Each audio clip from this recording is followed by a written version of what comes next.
Good day, everyone, and welcome back to the channel. So, today we're going to be discussing One Piece chapter 1022. Um, Manga was on a break last week. Jump itself. So we have all new chapters this week. Let's jump into One Piece. The title of this chapter is "The Stars Take the Stage," and we'll get to why that is just now. But cover page this week is the Tatas playing hide and seek with a frog on some flowers. I think it's hydrangeas. So the chapter starts off and we get a double page, and this essentially shows a recap of the war, how it started. And that being with the 5,400 soldiers, this is the samurais, this is the 30,000 beast pirates. So we have that. So just a quick recap of that, then explain how Tama's Dango changed the numbers, so to speak. We then get a recap of what happened to the Tobiropo. So we see all 5 of them, because Drake left, of course, Drake left. So the 5 Tobiropo members, we get their positions in the castle with some little X's showing where they are.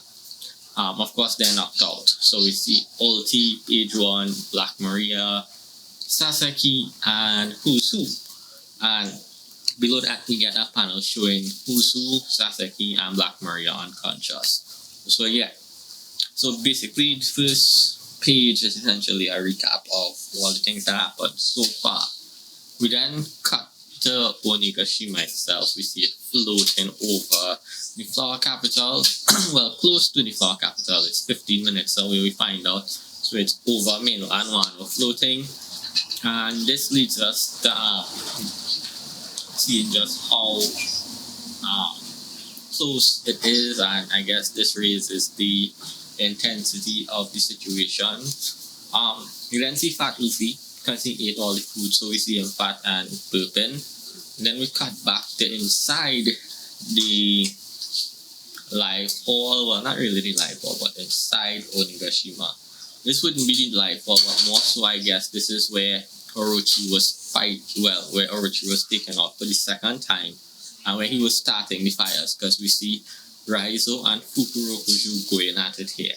And they're speaking, and Raizo is telling him that how could he serve Orochi, and Fukurokuju is telling Raizo that basically you're supposed to serve the current shogun no matter who it is. And basically Raizo is following a ghost who's dead, and back and forth. But this is where the fight picks up, because we see Raizo using his Nimbo Shadow Clone Jutsu basically, and Fukurokuju is using Nimbo Heirloom Cracker, so his earlobes look to be moving like whips, and he taunts Raizo, and this gives away Raizo's position, and he's hit. But this leads to more of the whole thing where Raizo is saying, we are following our ghost, yes, but they're happy to follow their Lord Odin. And each of them, or each of the Skywards, would give their life for Odin and his cause. And then we get a quick glimpse of everyone. So we see Raizo, we see Kiku, Ashura Doji, Neko, Inu, Kinemon, Kawamatsu. Everyone, basically, we see everyone, even the ones who are dead, we see them, or glimpses of them. Nothing interesting there, to be honest. Hopefully there are some casualties, and just showing them doesn't mean they're still alive. But we then cut now to the 3rd floor, and this is where it gets interesting, because on the 3rd floor we see Killer versus Hawkins is going on, and a truck is passing.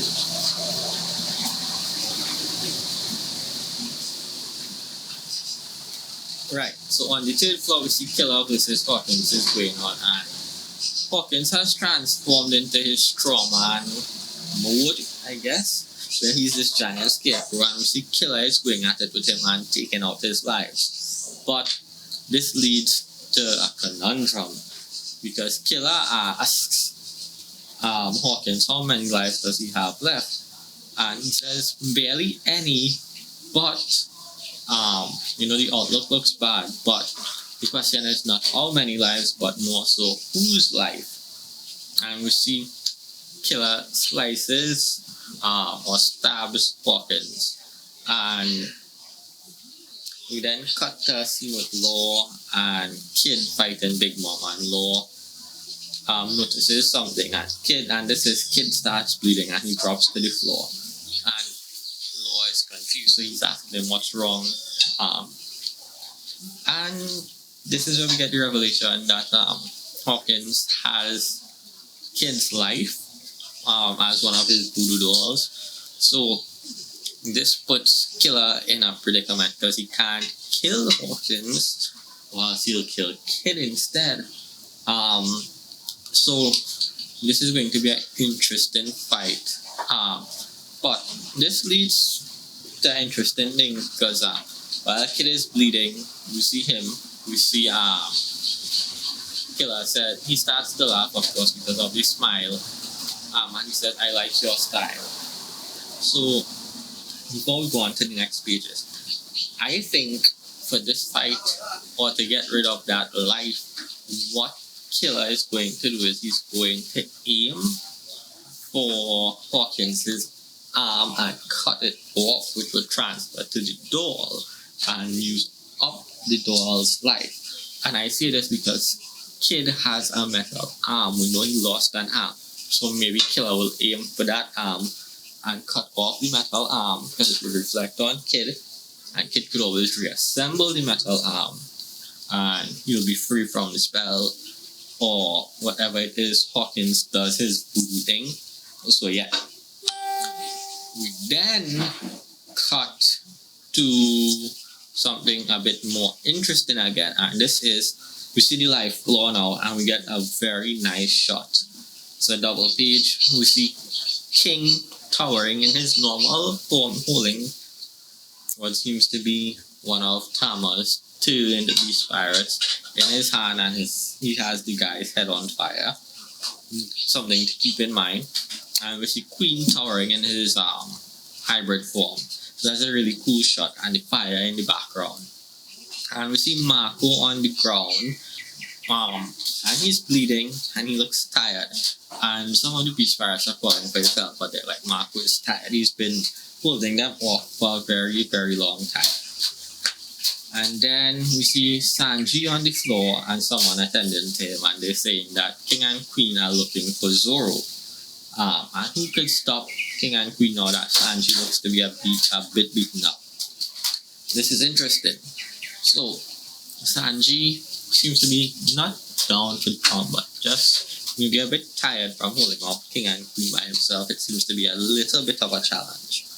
But we then get Chopper and Miyagi, and Sanji tells them basically, if this serum isn't working with Zoro, just take him and run. Leave this to me, you guys run away, I will stall them. And they're basically saying Zoro's condition is terrible, so this could be why it's taking so long for him to heal. And Chopper is like, Zoro, my boy, keep your head up. It'll be okay, with his old man voice. But this is where Sanji steps in again, and he kicks Queen, and he's like, you want me, I'm right here. We see the Beast Pirates cheering, and King now is telling everyone who's on their side to find Zoro and stop him. Because he's been given some strange treatment, and not to let him heal because he's very strong. And while they're doing this, and Sanji is holding off Queen again, you see Sparrow with his candy arrow, and we see a little cross-eyed hair thing, and he's aiming for Sanji's head to take Sanji out like a sniper does. But then we get a quick line where it says, boss, that's him, and we see Nekomamushi jumps in, and when he jumps in, he takes out or punches Sparrow in the face and sends him flying. So we have that fight set up now with Sparrow versus Nekomamushi, and this is revenge for Pedro, he says. So that is one other fight set up. Then we see the Beast Pirates have found Zoro, and King lands right in front of the samurai that are carrying Zoro, and he creates a fireball in his hand, and he's about to what seems to be punch them or throw it at them. And while he's about to do that, we see Marco comes in and he uses a new move. Let me get this name correct. I have it written here. Undying Thistle Imperial Flame. And he creates what seems to be some kind of big shield of sorts to block King's attack. Interesting. Also, Sanji, of course, training with Zoro, and he says, I have to do everything for you, more said, as in protecting him. But this leads to another interesting fact in this chapter. We have a lot of interesting things, and that is Marco saying that he's heard about a race on top of the Grand Line or the Red Wall. Red Line, Red Wall. And this myth is that this race, these creatures, these people could control fire or burst into flames, depending on your translation that you're reading. So he calls, so he's like, and here we have King the Wildfire. So he uses King's epithet. I think in the unofficial it says King the Fire, not King the Wildfire. But Queen says, Marco, you're still alive. And basically, King prepares his fire attack. And we see Queen charging a laser beam, and they're about to attack Marco. And Marco is like, alright, I give up. I'm satisfied. That's it for me for today. I'm tagging out. And when he does that, we see Zoro's bandages begin ripping and bursting at the seams. And Marco says, now that I'm tagging out, it's time for the stars to take the stage, reference to the chapter name. And we see Zoro and Sanji team up and fire off a shot against King and Queen. And Zoro uses tree sword style Purgatory Onigiri to slash at King. And Sanji uses Diablo Jambe or Diablo Mutton Shot, Mutton Mallet, and kicks Queen. And we get a nice little panel of them attacking them, and then we get below that